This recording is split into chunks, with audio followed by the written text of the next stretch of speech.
Look at what Jesus said in Matthew 6:22.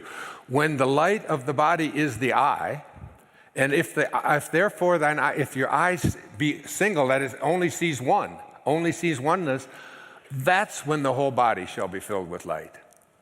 That's when you'll recognize your true essence, which is not here as a human being having a spiritual experience.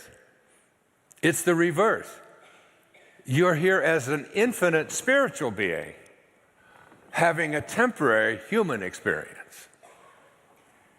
And that is, I can just say to you, at the age of 75, that is such a knowing for me that it almost makes me cry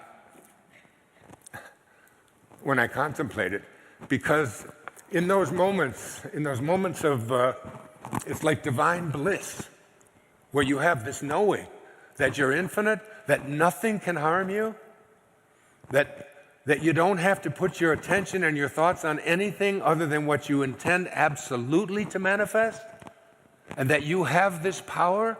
I've written 2 books on manifesting, and I've been an incredible manifester in my life. But I have an awareness that all I have to do is get myself aligned totally with my source of being, and all I ever see is love.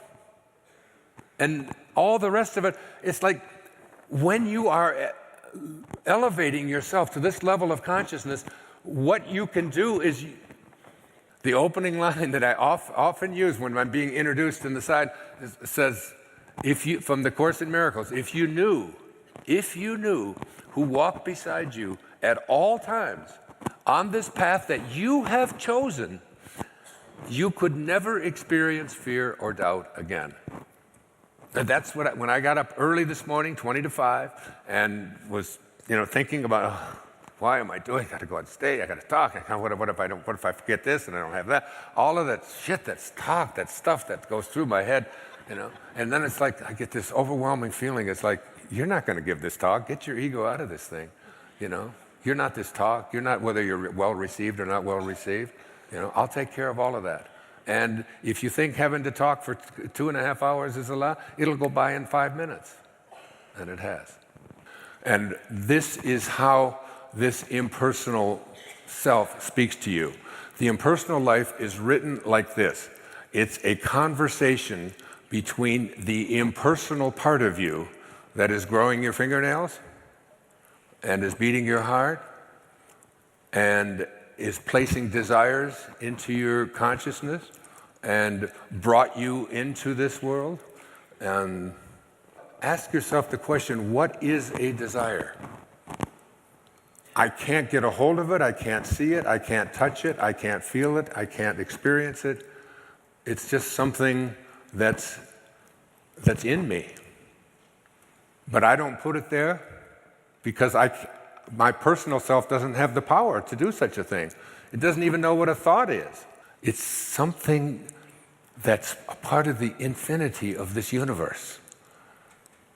And coming to an awareness of that and understanding that, what was directing me in my 20s? Was it me that said after I joined the Navy and I was overseas on Guam and that I wanted to go to school, I wanted to become a teacher, and that nothing could stop me. I mean, it's like, and I didn't have the high school background for it, I didn't have the grades for it, I was a screw-off in school. I went when I felt like it, and if class didn't interest me, I didn't go. I was an average student unless I really loved the class, and I went right through with straight A's. And there was something inside of me that was said, like in my 20s, you have to do this. And when so I figured out a way to get accepted at a university. What was it? What was that thing inside of me that said, this is what you have to do? No one in my family had ever even gone to a university or even thought about a university. And when I got on that campus, it was I want a bachelor's degree, no, I want to get a master's degree, no, I'm going to get a doctorate degree. It was like this thing that pulls you. And then when it was time to write, and when I wrote my first book with Erroneous Sounds, like taking it across the country myself, taking responsibility for all of it. It's been going on and on and on throughout my life. And now I figure 75, shit, this is it. That's enough, all right? Enough with the burning desires, relax, just sit down. And I'm just getting warmed up. I'm going to Australia this year, going to the Holy Land. I'm speaking in London on the 1st of October. I mean, it's like, and I've got more energy than this thing, I want you to really get this. The same thing that's growing all of our fingernails is placing desires in every single one of us, and placed a desire in you before you even showed up here on this planet. And it's, there's just too many people who wrote too many stories about too many children who have talked about making these choices. Too many poets have written too many poems about the infiniteness of the universe.